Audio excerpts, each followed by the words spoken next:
it's Tisha. We are talking today Bitcoin, the history of Bitcoin. So why are we talking Bitcoin? It's money, and we cannot ignore that the Bitcoin value is trillions of dollars, okay? When something is a trillion, we got to talk it. I mean, it's got value. So Bitcoin is kind of new. You know, it came around in 2009. Why did Bitcoin come around in 2009? Well, they said it's either a computer programmer, didn't give his name, or a bunch of computer programmers.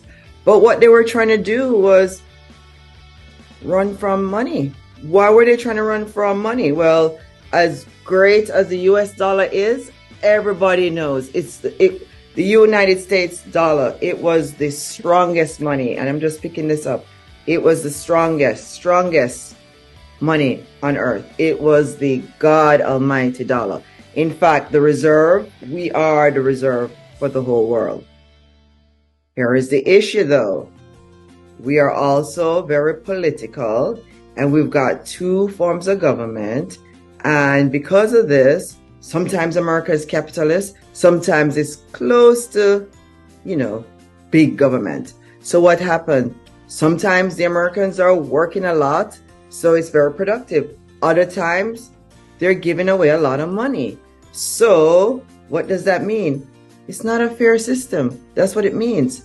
That the people who control the money, the government, is not fair. So based on that, Bitcoin was formed. It was formed to hedge people against the unfairness of money. Okay? Money is in the hands of few. Government controls currency. Okay? Your government is controlling the currency, and it dictates how much banks get. And so that's why it's not a lot. They don't give everybody a lot of money. You have to get up and work. And that's why banks have reserve. Government is regulating everything. And why are they regulating it? Because they want to control money.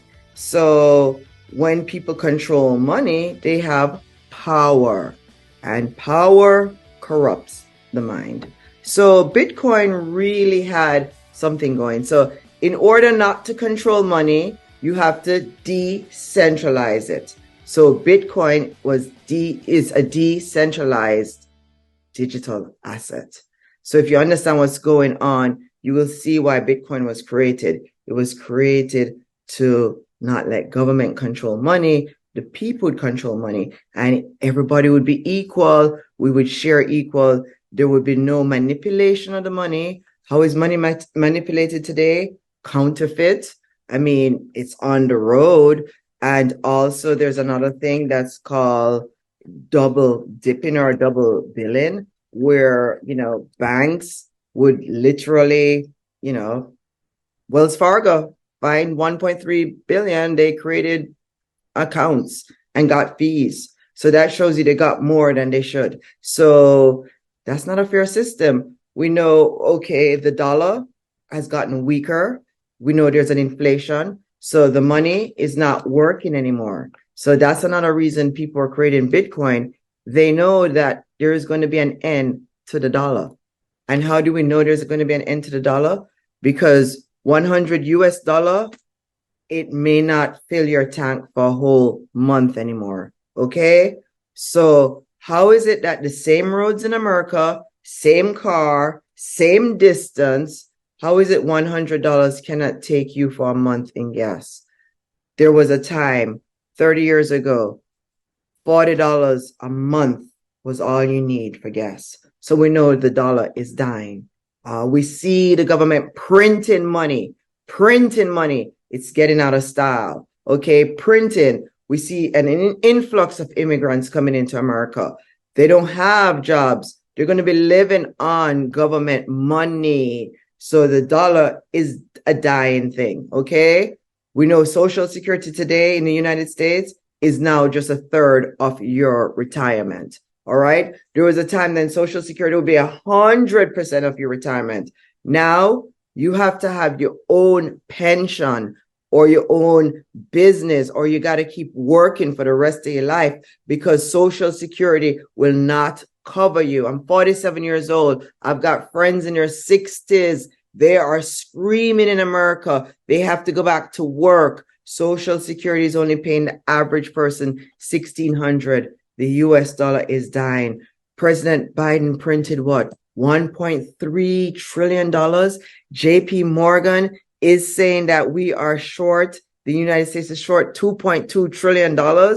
You wonder why Bitcoin came about? Is to replace the imperfection and the corruption that takes place when government owns money.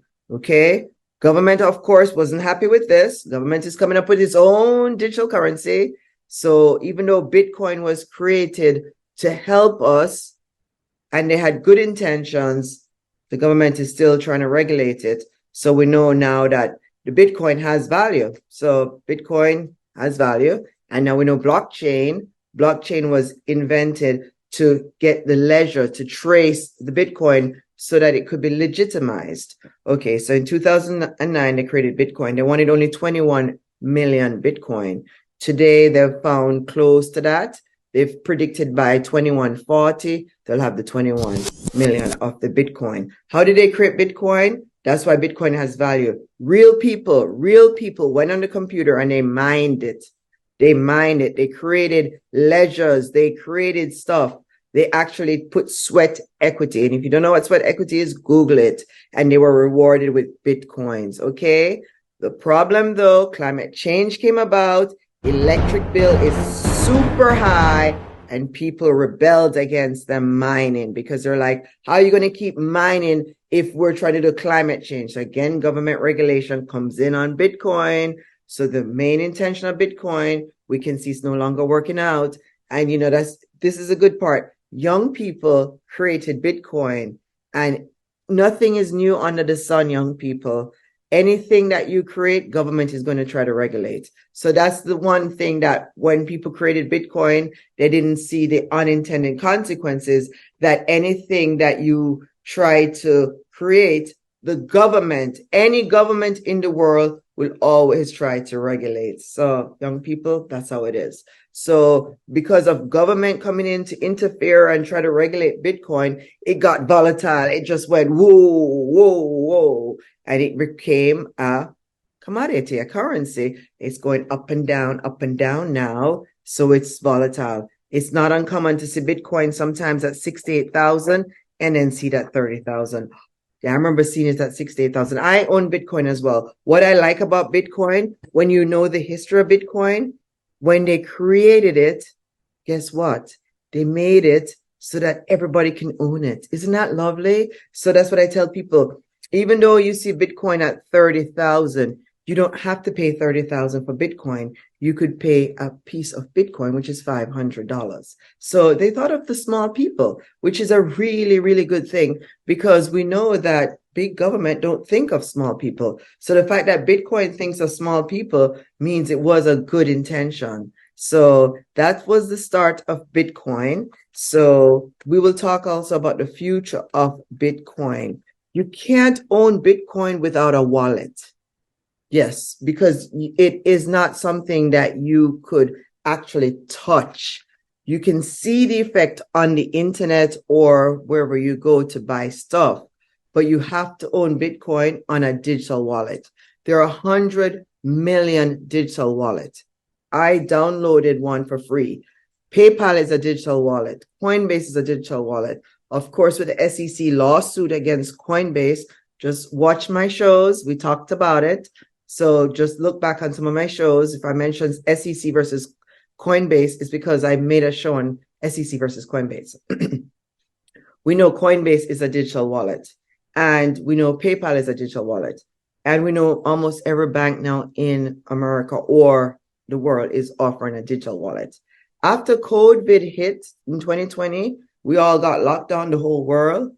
60% of the population now, it's my understanding that 60% are doing some form of digital payments, okay? They're not all using Bitcoin, but they're using some form of digital wallet to make payments, okay? So this is another reason that you need to know these digital assets and digital wallets because it is now part of our life. And you just cannot ignore $1 trillion. It's just impossible. We know when Coinbase lawsuit, over 110 million users were on there. Okay, So we use a wallet. So what else we need to know about Bitcoin? The whole purpose was to decentralize the Bitcoin. Why is that? So that nobody would have any influence over money or currency. That way the whole world would be equal. I think to myself, what a novel idea. What a beautiful idea those young computer programmers have. However, big government came in and they're banding it and making it more volatile, and they're giving it more attention. And big government too wants to own cryptocurrency. So we know for a fact, all we can tell you is that cryptocurrency is here to stay. Bitcoin is legal, even though China says it's illegal, they outlaw it. People still possess Bitcoin and they're going to trade with it. They're going to bring it through the court system and they're going to give it to their friends. They're going to give it to everybody. That's just how Bitcoin is going to be used. People are going to be stuck with it and they're going to be like, I'm going to go shopping today. I'm going to use my Bitcoin. The shopper will say, oh, what's that? I'll try. They're going to take Bitcoin. I mean, I was selling real estate and people are offering to buy real estate in Bitcoin. In fact, the pizza man, when that was one of the first purchase of Bitcoin, they bought Papa John pizza, or they bought it from a pizza place. They use Bitcoin. Today, that's a $650 million, this moment in time, it's $650 million pizza. So Bitcoin has very good future ahead of it. And we know the past. We know how it was designed. We know also that they wanted to be decentralized because of counterfeit and double spent. Double spent is when people do fraudulent stuff on their books. And we know that's happening every day. So that's wrong.